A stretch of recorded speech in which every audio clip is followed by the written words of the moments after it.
Welcome to the Doomscroll News Report here on Radio Taiwan International, where I, Hannah Belinsky, and my co-host, Amanda Stevens, two writers, political by necessity, cover some of the biggest international news stories dominating our news feeds from the last week.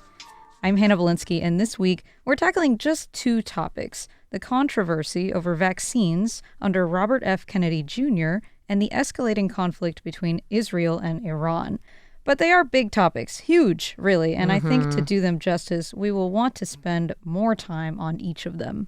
I feel like this was also another one where we kind of lived the mantra because, as I said so many times last week, this was literally like right after we finished recording. Yes. You messaged me and you were like, we have to talk about this next week.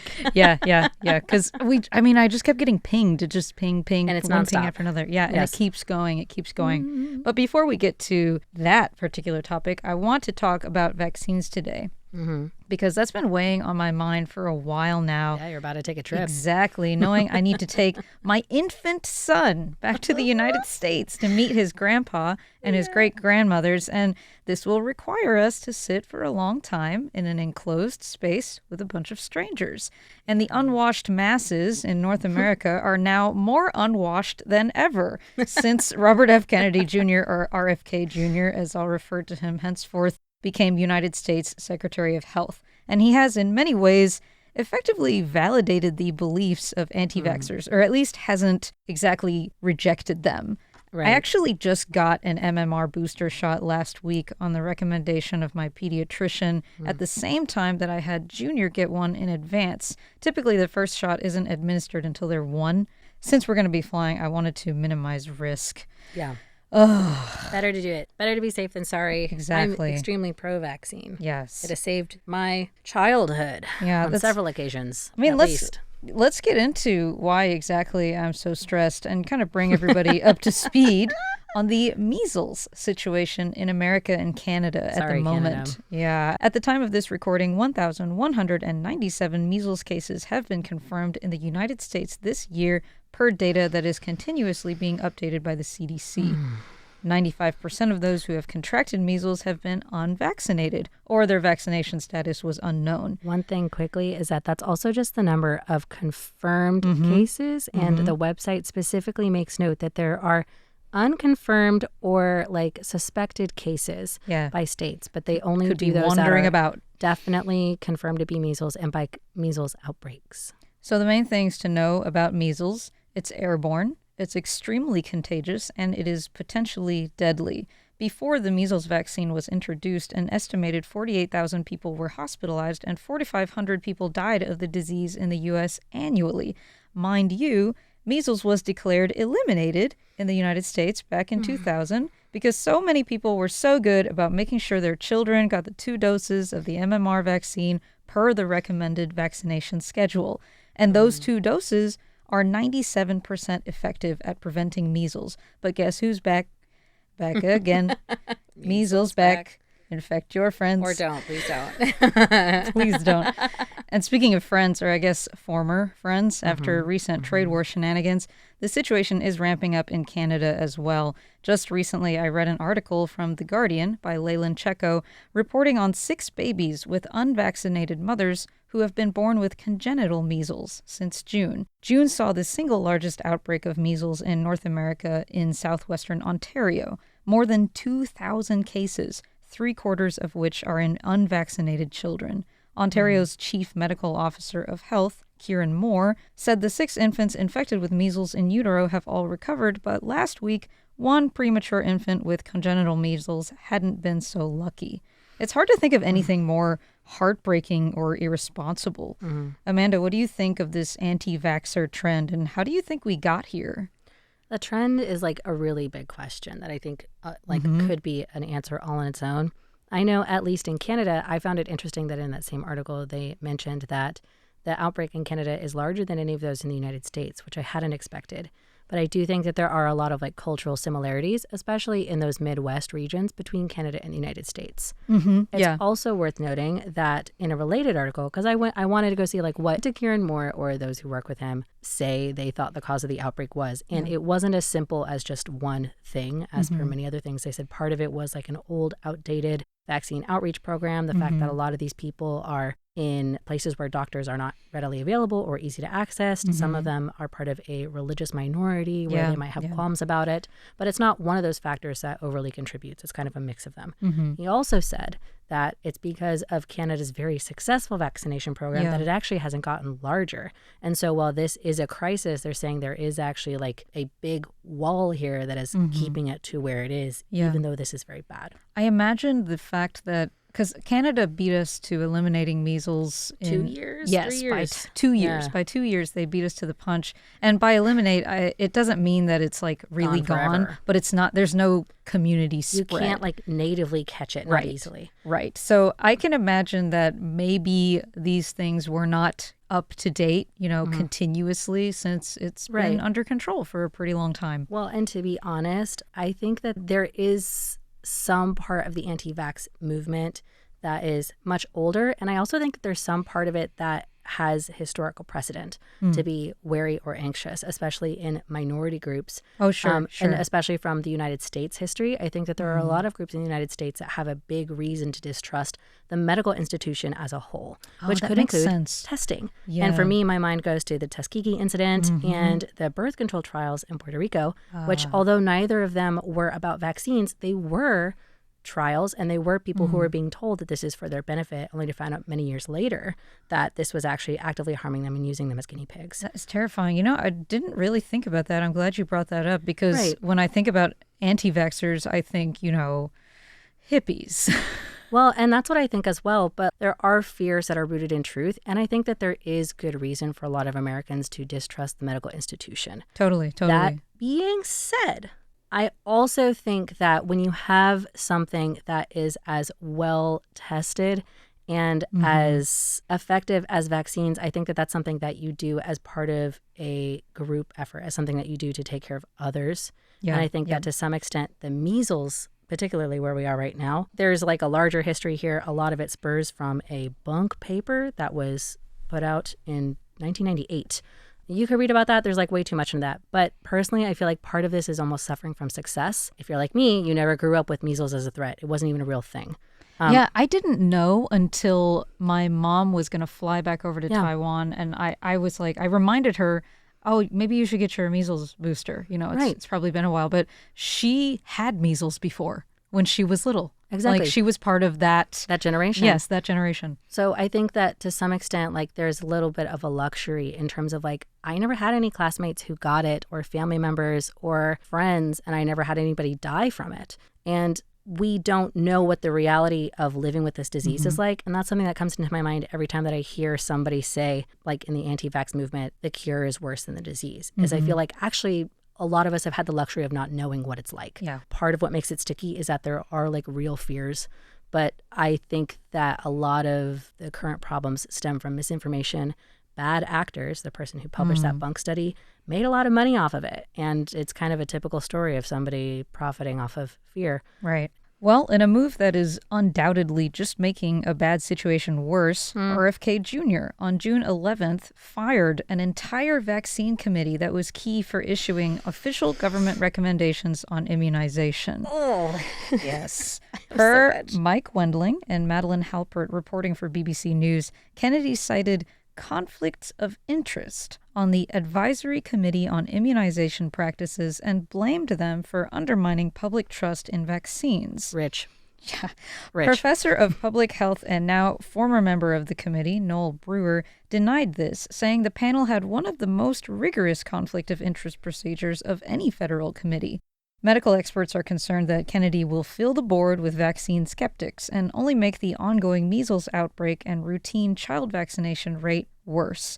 And this is just his latest move of many in the few months since he's become health secretary. NBC News reporters Julie Tsirkin and Olympia Sonnier say RFK appealed to a type of voter who has become increasingly distrustful in America's healthcare establishment, which, to be fair, is not unfounded. We just touched upon that. About a couple of reasons. And what comes to my mind is the kind of greed-based American healthcare system. And, I put that in my notes as well. There's a lot of foundation for that. And big pharma. And, that's landed a lot of people, like, for example, OxyContin.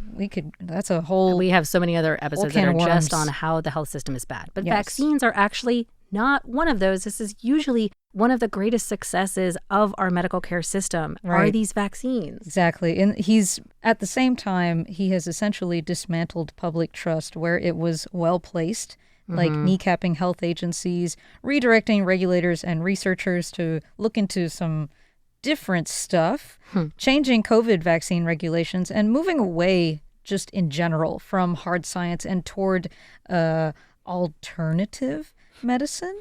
And, this could have effects not only on MMR and COVID vaccination, but also vaccination against the flu and RSV. So that's just lovely. Especially with an infant, I'm sure you feel great. Oh, I'm stressed. I'm already like a neurotic person. Like, why, man? Yeah, and now this is only feeding into that. Yeah. I kind of broke my own mind recently checking Facebook. Never do that, by the way. Don't do that. I saw a couple of people from my hometown in southern Missouri talking about RFK Jr.'s decisions as if they were common sense. And I was struck by how incredibly alienated I am from the typical American now. It also reminded me that the vaccine issue is very much going to be a state-by-state problem, and that people in red states are going to suffer more than blue. But at the same time, I know blue states have their share of so-called crunchy or granola moms too. Yeah. Have you observed the West Coast iteration of this, and can you speak to how you think this will affect your home state? I actually want to divert right before I get into that to tell you a little bit about RFK Jr.'s own hypocrisy and words on the subject of vaccines. Oh, please. Because to me, I think this is very important. Robert F. Kennedy Jr., RFK Jr., is the head of the Health and Human Services in the United States. So, first of all, him firing everybody on the vaccine board is exactly what he promised not to do during his appointment hearing before Congress. So it's been a lot of reneging on promises from this administration. Much more recent, in an interview with the U.S. Congress on May 14th, he was asked if he would personally vaccinate any children, if he had them today, against measles. And he said, and this is a direct quote, "For measles? Probably for measles," he said, before going on to say, quote, "What I would say is my opinions about vaccines are irrelevant. I don't want to seem like I'm being evasive, but I don't think people should be taking medical advice from me," end quote. He was later asked about chickenpox and polio vaccines, to which he said, quote, "I don't want to be giving advice," end quote. So you're the health secretary, man. But I just want to point that out, as I think it's something that you really need to take into consideration. As we've just pointed out, I think that there are valid reasons to doubt the healthcare industry, but I don't think vaccines are one of them. And if you are an anti-vaxxer, I think that it is something for you to consider carefully that one of the most prominent anti-vax influencers is actually pro-vaccine in their own life. Yep. The article that I referenced was by The Guardian. It's in our show notes. But to answer your actual question, in my own state, kind of like what I was saying before, I don't think that this is a problem that falls as neatly as we may want it to into political divisions. And similar to what we said about abortion, state location does not make you immune or safe to this larger problem. Right. We're dealing with things like herd immunity, and especially when we're dealing with something as contagious as measles. You mentioned before that it is airborne and highly contagious, and even that there are boosters. I don't think I've ever gotten an MMR booster in my life, because it, again, until this last few years, we didn't have to worry about it. It wasn't an issue. It wasn't something that I could just natively catch. I was never advised to do so. Right. So I think in my state, in all of actually the West Coast states, there is a divide between the very coast, which is very liberal, and the rest of the states, which is very Republican, and those, or very conservative, I should say, not necessarily Republican, but conservative. And those break down as you might expect. A lot of the skepticism about the healthcare system really feeds into this idea about people who are kind of educated or are trying to live a healthy lifestyle. And I think that it is a good idea to approach every idea with skepticism. That being said, we don't necessarily do everything for ourselves. And when it comes to vaccines, I would hope that more people are thinking about their larger community. Right. You need to protect yourself in order to protect others when it comes to this. People who can't protect themselves, like pregnant women, newborn infants. And it's like these are things that we do to protect our whole society. And I think that sometimes in the United States, the individualism that is like core to an American identity gets in the way of thinking about these social programs that have really made us great Yeah. and that continue to protect us as a group. That's that key word I wanted you to hit upon, or I was hoping that you would hit Individualism? upon. Yeah, because Yeah. that's really what it is. It can sometimes become a horrible self-centeredness. Right. Yeah. Well, and we'll talk about it another time, I'm sure. While it's not inherently bad, it can have negative consequences, and I think this is one of them. Totally. Well, before we move on to our next topic, I just want to remind any listeners that if you were born after 1957 and you're traveling this summer, especially if you will visit someplace experiencing a measles outbreak and you haven't had an MMR shot in the last 10 years, you would be wise to get a booster shot I think you're 2 talking weeks to me prior to your directly. trip. Oh, that is true. You're I going have to to take do a trip. that too, yeah. You better I get better on it, do Amanda. it. Yes. I will.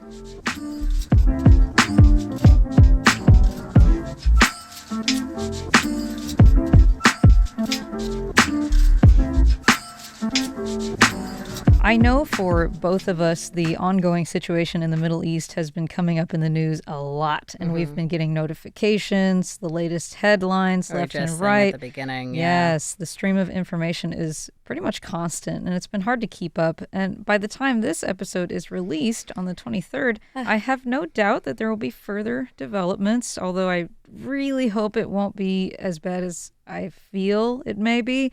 Let's just try to cover... We're manifesting. Yeah. We're manifesting. Good news. Let's just try to cover the most major developments so far. So from Alexander Cornwell and Parisa Hafezi reporting for Reuters, Tuesday morning, one of the first things I saw on my feed was a newsreader for Iran's state media fleeing her post mid-broadcast when Israel struck the station. According to Israel, the building also served as a communications center for the Iranian military. We're recording on the 18th, the 6th day now of the conflict, which kicked off when Israel launched a surprise attack that killed nearly all of Iran's military commanders and leading nuclear scientists. Per Israel, their goal is to eliminate Tehran's ability to develop a nuclear weapon. U.S. President Donald Trump apparently wants the same, saying that he gave Iran 60 days to reach an agreement on halting uranium enrichment. The strikes took place shortly after this time expired with no deal. It reminds me of the episode where we talked about Trump's trip to the Middle East within the context of Israel and Palestine. And you asked me whether I thought anything would come of it, and well... now this is happening. My feeling at the outset, although that is quickly changing, is Trump is more of a useful idiot than anything else, rather than like a main actor in any of this. But what is your take? So, as I understand it now, the United States did know that this was going to happen. I don't necessarily think that the U.S. wanted it to happen. I think they just didn't have much control or much say. I think that they did. I feel like they let it happen. They did let right? it happen. But so it's one of those like you're not directly responsible, but you're indirectly responsible. Yeah, that's how I feel. I feel like the United States is complicit and has aided and embedded this strike in terms of letting it happen and arming Israel and then backing them up after it happened. That being said, I don't think that this was necessarily something that they would have recommended. No, I don't think so either. There are now news reports that at least at some point Trump vetoed going after like the leader of Iran, the supreme leader. Yeah. I haven't read any of them, though. I'm just saying these are headlines that I've seen popping up often. But I do feel confident in saying that I don't think Trump affected this too much, at least in the beginning, because when the strike occurred, the U.S. was still trying to negotiate that nuclear deal, not going into why we need another Iran nuclear deal. But when I was listening to some talking heads earlier discuss the issue, what I actually heard a lot more was the fact that was more surprising is that Iran didn't necessarily see this coming or take the threat seriously, whichever one of those it may be. There were even apparently warnings in place for high officials not to gather in one place or in certain areas at certain times on the night of the attack, which were actually ignored by people who were later killed, like these government officials. I get the feeling they're used to living in this state of unknown or danger, you know? So I don't think that this was something that the U.S. like wanted to happen, but I do think that they are like complicit in it happening. For what it's worth, a CNN article by Katie Bo Lillis and Zachary Cohen explained that per U.S. intelligence, Iran is years away from nuclear capability, despite Israel justifying their attack by saying Iran is just on the precipice. And all they've done so far, really, is set back that nuclear program by a couple of months at best. The uranium enrichment site at Natanz was significantly damaged, but Fordow is heavily fortified, and that would require American weaponry to destroy. So is Trump, i.e. Mr. No Wars, going to do it, is the question. Is that a question for me or a question for the world? It's a question for the world because because I don't know that I could answer that. No, that's what's so scary about this is he going to stupid his way into starting something big in the Middle East again? I sincerely hope not. I think that, again, as much as we've talked about everybody being idiots, which is not a politically correct opinion, but it is an opinion. I do think that most people are of the opinion that we do not want a globalized war. Yeah, nobody wants this. Somebody's going to hit the button. Nobody really wants that. I don't think anybody really wants that, truly.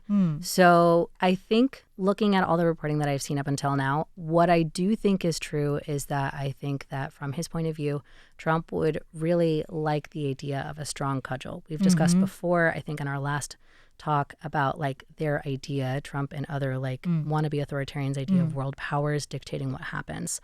But I don't think that at least the people around him would actually want this to escalate further. And there are actually even news stories now saying that Iran is like trying to de-escalate this. Yeah, because it's in everyone's interest to de-escalate this. Right. It sort of reminds me of like what we talked about between Pakistan and India, where like you have to retaliate because you can't somebody attacked you at your capital. You can't not retaliate. But I don't think, at least that Iran, I think the larger world does not want a war any more than we're already getting one. This is pretty complicated, of course it is, Yeah. because on the one hand, there's not much love lost among their own people when it comes to the leaders of the regime who were assassinated in Israel's initial strike. The BBC's Baran Abbasi says that not all, but some Iranians feel that it isn't necessarily a bad thing if the commanders were killed and nuclear sites were targeted in a way that had minimal impact on ordinary Iranians. But the fact of the matter is the strikes did impact ordinary Iranians. And in fact, Israel flattened a lot of residential buildings in cities throughout the country. Iran says over 200 people have been killed, mostly civilians, and hundreds more were injured. People on the ground expressed their horror at the situation and their anger at the wanton destruction of their home, and some are only digging their heels in further about nuclear armament, and it's kind of hard to blame them. I would feel that way too if I was just suddenly under attack in my own home, you know what I mean? May I say something here? Total, of course. I forgot to tell you about Please this earlier, do. but something I do want to point out, like while we're discussing this as well, from what I have seen, Iran and Israel are both targeting civilians. But something that I think people need to try to keep in mind while we discuss like what's happening in Iran is that it is a complicated situation and that the Iranian regime is not a good regime. The leaders have a terrible human rights record, and I'm thinking about how like even just 2 years ago, I was educating people about what was happening with like Masa Amini and the like anti-head covering movement that a lot of people were trying to go for. But I also think people need to take into account that Iran and the Iranian regime is the kind of people who would hide behind civilians. Yes. And unfortunately, if we are to believe what we're seeing in Gaza, Israel is the kind of regime currently in its current position to not care about that. And that those civilians are the ones who are going to be hurt the most. So that's something that I do wish people would keep in mind. They're still there, and these are just normal people who have no control over their government. Correct. I think when something like this happens, it's also really important to talk about how you're getting your information. Because when it comes to the Middle East especially, and taking into consideration the fact that I mainly consume my news in English, I tend to feel pretty wary about fake news or, biased narratives, even from reputable news media. So what I usually do after reading the stories about it is I try to additionally find commentary from those who are actually there experiencing it, and then maybe commentary from Iranian diaspora. Because I figure nobody is going to have a better grasp of a country's political situation than its own residents. And sometimes that means I go to unofficial sources like Twitter and Reddit, and I just kind of have to try and suss out who is posting in earnest from there. So, Amanda, I just want to ask you, do you have a method for getting a grasp on what is really going on outside of mainstream news outlets? I actually kind of do the opposite of what you do. Really? So like Please elaborate. I follow, at least right now, since the last like year and a half, 2 years, I'm following a lot of social media that posts about news or firsthand or reposts about news in the Middle East. I think like one of them, for example, is like Middle East Eye, Middle East Matters, to name two of a few. Okay. And so I usually start with things that I see, or even because now of the cloud that we've talked about, I often get fed like commentary on these. And I start with those. And then when I'm curious, I go see to what degree it has been reported by news sources. Okay, so you approach it in kind of a meta way. Kind of almost. the opposite. Yeah, so then I trust it to be true if I can see that it's been reported on by like two larger news sources where I believe that they would do fact checking. Okay. And also I kind of tend to trust when we're talking about like Middle East matters, like news sources that are based in the region. Yes. Like Al Jazeera, for example. Yeah. Oh, they're banned from Israel, so they've been banned for a while. Yeah. I was just reading something shortly before we came in to record where they were reporting on the situation between Israel and Iran, and they had to leave a caveat, saying we're reporting from Jordan because we can't. Because we're not allowed into Israel anymore. We can't go into Israel. Because nope, we're keeping it cute. Yep, keep it cute. Nope. Right. Like I said, it's a developing story. Especially for us, we're reading in English. That obviously will come with some blinders, I think. So be discriminating about where you get your news, how you get your news. Look into the background of your sources. Do your research, because this is happening. Whatever it is, it's still happening. We can't really make a judgment call. And like we said with vaccines, it's healthy, in my opinion, to approach everything with a little bit of skepticism. Yes. But then don't sit in that skepticism. Use that to drive you forward in your investigation to try and find out like what is true and what sources you believe you can trust. Little media literacy lesson from us. Ooh. Well, that's it for today's news report. Hopefully the next time we talk, it will not have become worse, but we'll see. Manifest. Yes. We're manifesting good news for the world. I'm Hannah Belinsky. I'm Amanda Stevens. A quick reminder that you can find all of our referenced articles in the show notes for today's episode. Thank you for joining us on air today. Tune in tomorrow for more programs by Radio Taiwan International. And in the meantime, remember to stop scrolling and touch grass. We'll see you next week.